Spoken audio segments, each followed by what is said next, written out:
Assalamualaikum warahmatullahi wabarakatuh. Berjumpa lagi bersama saya di channel Hafuzah Nut. Kalian pernah dengar nggak tradisi yang ada di tanah air kita?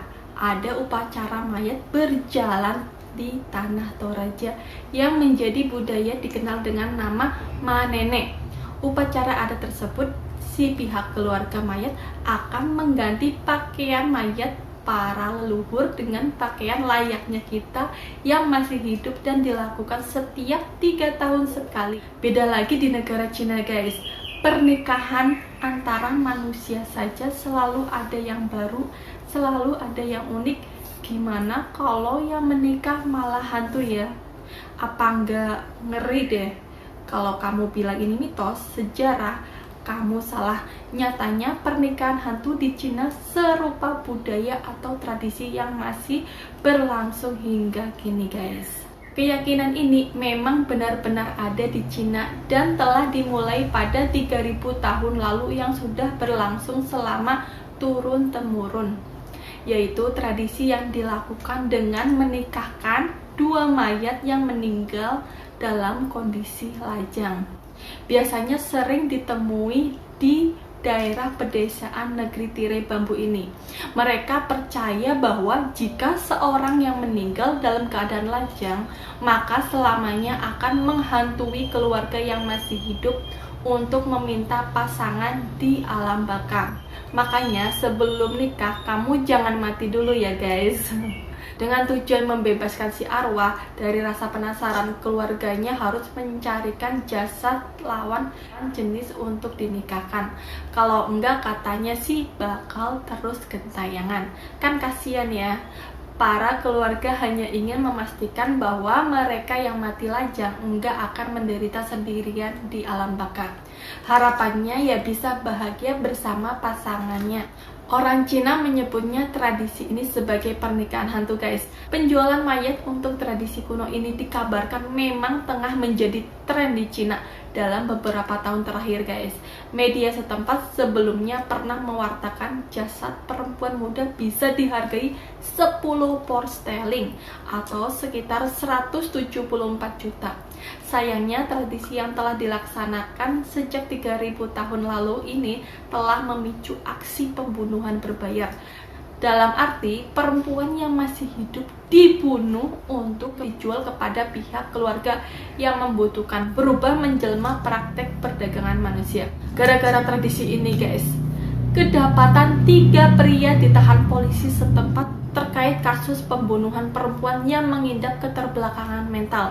Pada tahun 2016, kepolisian setempat meringkus Ma Chonghua yang terbukti membunuh 2 wanita yang mengidap keterbelakangan mental dan menjual mayat kedua gadis tersebut seharga $8.300 atau sekitar 113 juta per mayat. Ma Chonghua ini guys, untuk melakukan aksinya ngajaklah si temannya yang bernama si Tang sama si Ane. Para pelaku yang semuanya berasal dari provinsi Gansu di barat laut Cina ini kedapatan polisi membawa benda mencurigakan. Kala itu mereka membawa jasad seorang perempuan dari Shanxi untuk keperluan tradisi pernikahan hantu. Setelah diinterogasi lebih lanjut, Ma Chonghua mengaku telah membunuh perempuan itu untuk dijual. Ketika akan melakukan aksinya, si Ma Chonghua ngomong nih ke keluarga korban baik-baik, gini aja, daripada anak perempuanmu belum juga dapet jodoh, gimana kalau aku carikan jodoh? Lalu percaya aja nih si keluarga korban dengan omongan manis si dia. Dibawalah si wanita yang menyandang keterbelakangan ini sama si Ma Chonghua. Lalu si Ma Chonghua menyuntikkan obat penenang dengan dosis tinggi hingga menyebabkan kematian mutlak pada wanita itu guys.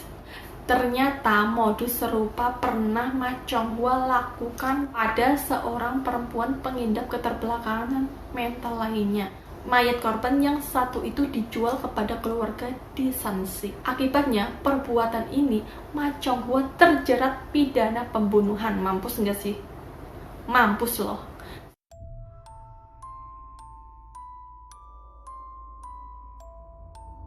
Sementara dua pria pencari jodoh jenazah jomblo yang beraksi bersama Ma Chong-hwa didakwa melakukan tindak pidana perdagangan orang dan menutupi aksi pembunuhan. Kian tahun ditambah lagi ya guys, Cina dirundung masalah status ketidakseimbangan gender. Laporan Biro Statistik Nasional Cina menyebut jumlah pria di Cina membengkak menjadi 32,66 juta, lebih banyak ketimbang wanita pada akhir tahun 2017.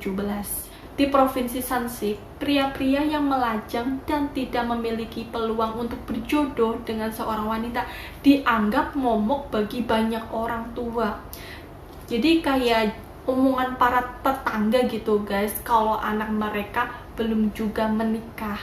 Untuk mengatasi hal ini, pernikahan hantu dianggap sebagai solusi paling mujarab. Menurut orang tua mereka, itu solusi terbaik ketimbang anak mereka tidak juga menikah gitu guys.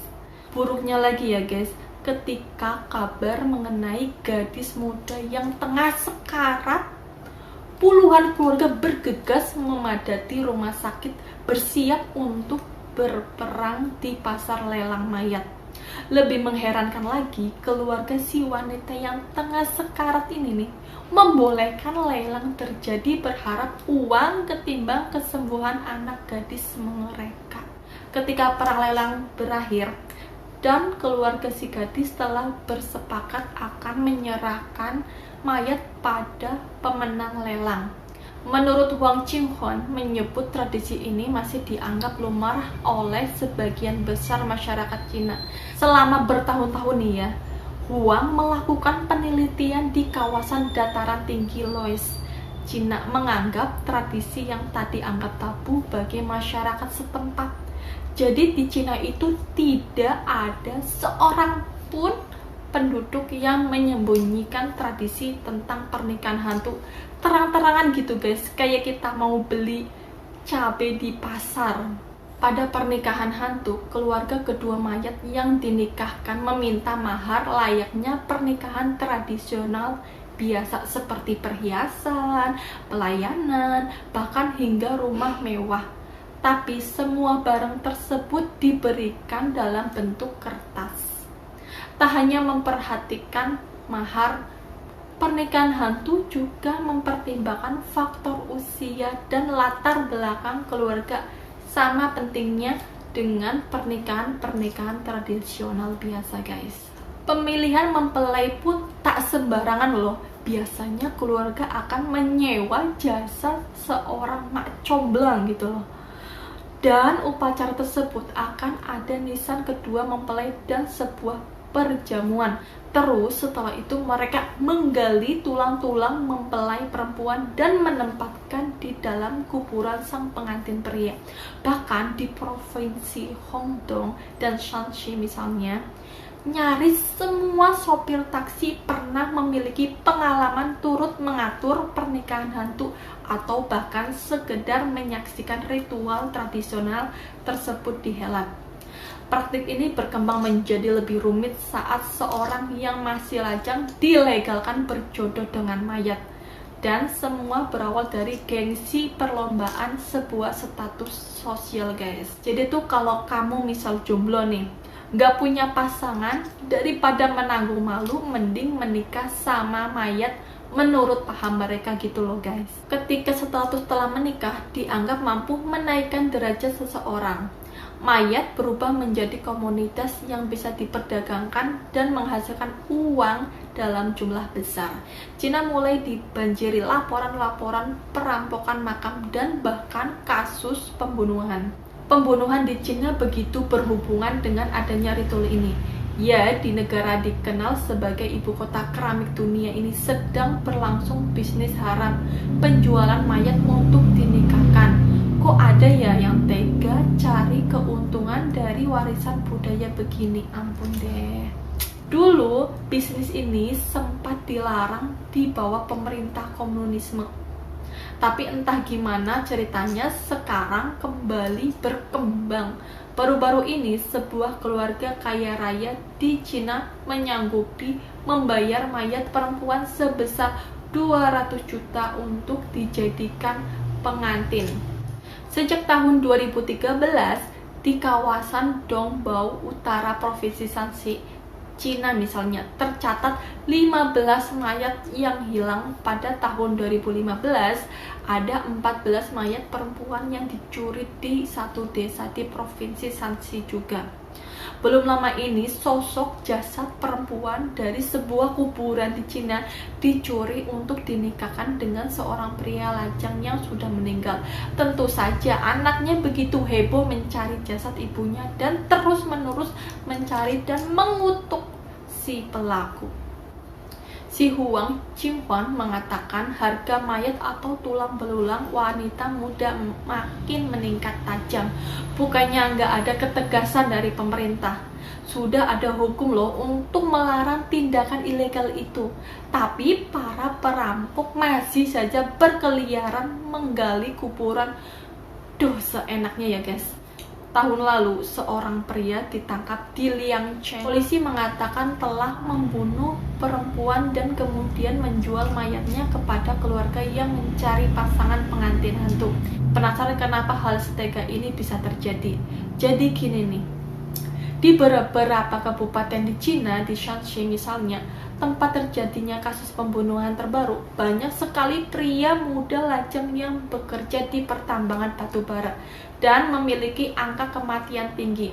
Kemudian, pernikahan hantu dipilih sebagai bentuk kompensasi emosional bagi keluarga yang ditinggalkan. Mencarikan mempelai perempuan yang sudah meninggal adalah sesuatu yang bisa mereka lakukan untuk anak laki-laki mereka yang mati muda saat mencari nafkah. Gak hanya di Provinsi Shanxi, ritual ini juga ditemukan di Provinsi Henan. Bahkan seorang ahli Feng Shui atau kita kenal biro jodoh gitu guys, yang ada di Hong Kong, menegaskan tradisi kuno ini masih hidup di kalangan masyarakat Cina di Asia Tenggara. Hal serupa juga terjadi di Taiwan. Jika seorang perempuan lajang meninggal, keluarga akan menaruh bungkusan atau paket berwarna merah yang berisi uang tunai, uang kertas, seikat rambut, dan kuku di tempat terbuka. Lalu mereka menunggu sampai ada pria yang mengambil bungkusan tersebut. Nah, pria pertama yang mengambilnya berarti terpilihlah sebagai pengantin pria, dan jika menolak untuk menikah dengan jenazah, maka dia diyakini akan dirundung nasib sial. Ritual pernikahan di Taiwan ini memang mirip dengan yang di Cina, tetapi enggak dibarengi dengan ritual menggali tulang belulang. Pengantin pria yang masih hidup juga diperbolehkan untuk menikah dengan perempuan biasa yang masih hidup di kemudian hari. Tapi istri yang dinikahinya pertama sebagai mayat harus tetap diperlakukan sebagai istri utama. Nah ya, ini maksudnya gimana? Dilema sih emang berkaitan erat dengan tradisi dan warisan budaya. Menyikapi perampokan makam dan pencurian mayat pun bukan perkara sederhana. Masih mau ke Cina? Kalau iya, mungkin kamu bisa masukkan upacara ini sebagai salah satu destinasi untuk memperkaya diri. Baiklah, cukup sekian video kali ini. Semoga menjadi wawasan pengetahuan untuk kita semua. Jangan lupa subscribe, like, dan komen ya. Wassalamualaikum warahmatullahi wabarakatuh.